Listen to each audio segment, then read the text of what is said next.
ایران کا اسرائیل پر میزائلوں اور ڈرون سے ایک اور بڑا حملہ، تل ابیب اور حیفا کو نشانہ بنایا۔ حیفا ریفائنری کی پیداوار مکمل رک گئی۔ حملے میں 3 ملازمین ہلاک ہوئے۔ جمعہ سے اب تک ایرانی حملوں میں 24 اسرائیلی ہلاک، 600 سے زائد زخمی ہو چکے۔ ایرانی دفاعی نظام نے بندر عباس میں اسرائیلی میزائل ناکارہ بنا دیا۔ ایران کی دارالحکومت تہران میں بھی متعدد دھماکوں کی گونج۔ ایران نے فضائی حدود کی بندش میں توسیع کر دی۔ تہران میں امریکی سفارتخانہ دوسرے روز بھی بند رہے گا۔ امریکی محکمہ خارجہ کی اپنے شہریوں کو ایران چھوڑنے کی ہدایت۔ چین نے بھی اپنے شہریوں کو اسرائیل چھوڑنے کی ہدایت کر دی۔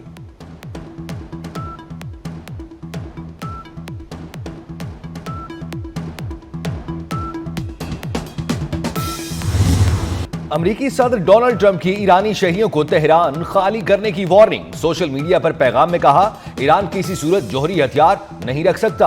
ایران کو نیوکلیئر ڈیل پر سائن کرنا ہوں گے۔ انسانی جانوں کا ضیاع ہو رہا ہے جو شرمناک ہے۔ وائٹ ہاؤس انتظامیہ کو مزید ہدایت کرتے ہوئے کہا، ایرانی حکام سے جلد ملاقات کا انتظام کیا جائے۔ امریکی صدر ڈونلڈ ٹرمپ نے قومی سلامتی کونسل کا ہنگامی اجلاس سچویشن روم میں طلب کر لیا۔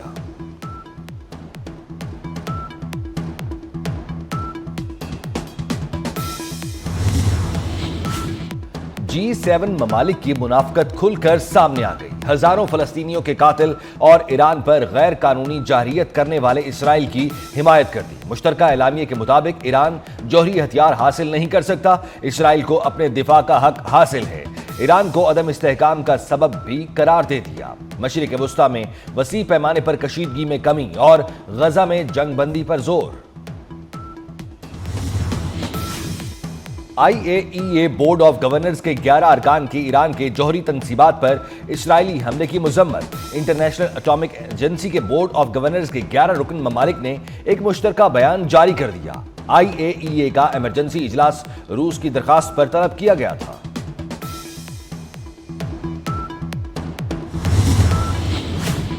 ترک صدر رجب طیب اردوان کا 3 روز میں امریکی صدر ڈونلڈ ٹرمپ سے تیسرا ٹیلی فونک رابطہ۔ ایران اسرائیل جنگ سمیت خطے کی صورتحال پر تبادلہ خیال۔ طیب اردوان کا روسی صدر پیوٹن سے بھی رابطہ۔ کہا، اسرائیل نے پورے خطے کی سلامتی کو خطرے میں ڈال دیا۔ مشرق وسطیٰ کسی نئی جنگ کا متحمل نہیں ہو سکتا۔ نیتن یاہو کے رویے کو بین الاقوامی نظام کے لیے خطرہ قرار دے دیا۔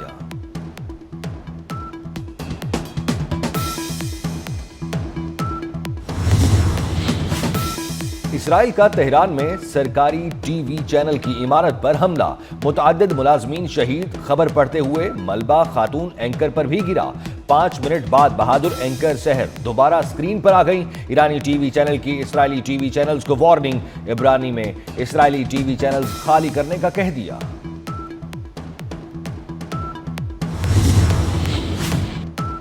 اسرائیل کا آئرن ڈوم سسٹم ہیک۔ تل ابیب سے فائر کیے گئے میزائل اسرائیلی علاقوں پر ہی گرنے لگے۔ ایرانی میڈیا کا دعویٰ، اسرائیل کے مختلف علاقوں میں دھماکوں کی آوازیں۔ اسرائیلی حکام نے تاحال تصدیق یا تردید نہیں کی۔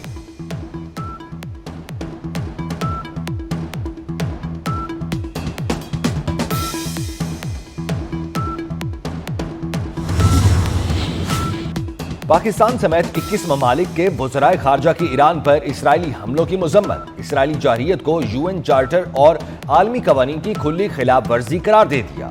وزرائے خارجہ کے مشترکہ اعلامیے میں کہا گیا، 13 جون سے ایران پر اسرائیلی حملے UN چارٹر اور عالمی قوانین کی کھلی خلاف ورزی ہیں۔ مشرق وسطیٰ میں کشیدگی کے خاتمے اور جنگ بندی کے لیے فوری اقدامات کا مطالبہ۔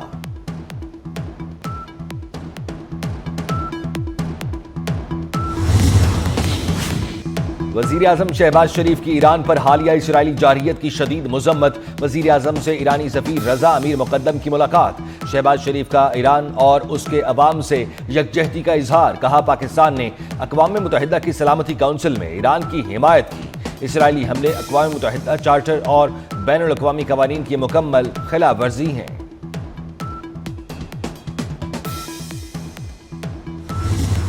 ایرانی پارلیمنٹ شکریہ پاکستان کے نعروں سے گونج اٹھی۔ ایرانی صدر مسعود پزیکشیان کی پارلیمنٹ میں پاکستان کی تعریف۔ کہا، آج دنیا بالخصوص پاکستان ہمارے ساتھ ہے۔ پاکستانی پارلیمنٹ نے ہمارے حق میں قرارداد منظور کی۔ ایرانی صدر کے بیان پر ایرانی ارکان پارلیمنٹ نے پاکستان تشکر تشکر کے نعرے لگائے۔ کینیڈا میں G7 اجلاس میں بھارتی وزیر اعظم نریندر مودی کی شرکت۔ کینیڈا کے مختلف علاقوں میں مودی اور بھارت کے خلاف احتجاج۔ بھارتی وزیر اعظم کے خلاف شدید نعرے بازی۔ مظاہرین بھارتی وزیر اعظم کے پتلے کو جیل میں بند کر دیا۔ مظاہرین کا کینیڈا حکومت سے مودی کو فوری گرفتار کرنے کا مطالبہ۔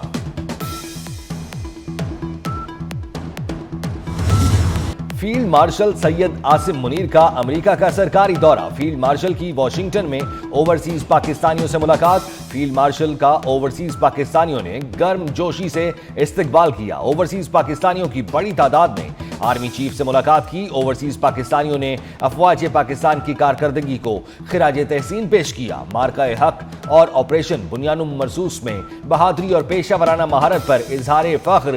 آرمی چیف کا اوورسیز پاکستانیوں کے کردار پر اظہار تحسین۔ ترسیلات سرمایہ کاری اور عالمی سطح پر پاکستان کا نام روشن کرنے پر شکریہ ادا کیا۔ اوورسیز پاکستانیوں نے تجاویز اور تجربات فیلڈ مارشل کے ساتھ شیئر کیے۔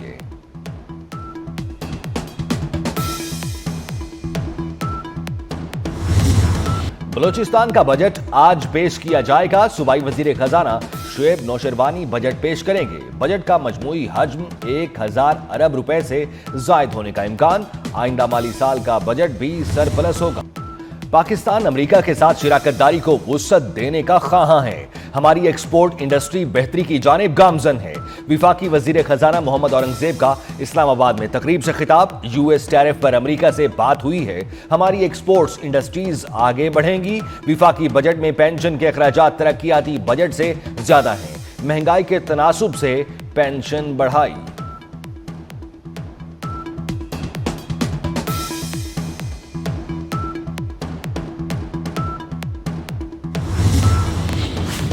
اسلام آباد ہائی کورٹ کے رولز کی تبدیلی۔ جسٹس بابر ستار کا قائم مقام چیف جسٹس سرفراز ڈوگر اور اسلام آباد ہائی کورٹ کے تمام ججز کو خط۔ Lahore high court rules of article 208 میں ذکر کیے گئے طریقے کے خلاف رولز میں تبدیلی پر اعتراض اٹھایا گیا۔ خط میں کہا گیا ہے فوری درستی کے لیے اقدامات کی ضرورت ہے۔ آئین کے آرٹیکل 208 کے تحت اتھارٹی کے پاس رولز بنانے کا اختیار ہے۔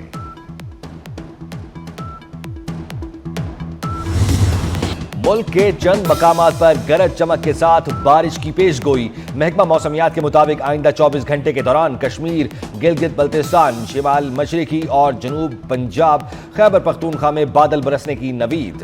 سندھ اور شمال مشرقی بلوچستان میں بھی مطلع ابر آلود رہنے کے علاوہ چند مقامات پر گرج چمک کے ساتھ بارش کا امکان۔ ملک کے بیشتر علاقوں میں موسم گرم اور خشک رہے گا۔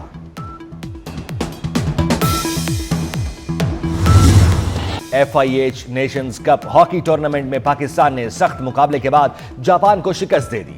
ملائیشیا میں جاری ٹورنامنٹ میں پاکستان نے 2 کے مقابلے میں 3 گول سے شکست دی۔ پاکستان کی طرف سے سفیان خان، رانا وحید اور علی غضنفر نے 1-1 گول سکور کیا۔ پاکستان اپنا تیسرا میچ بدھ کو نیوزی لینڈ کے خلاف کھیلے گا۔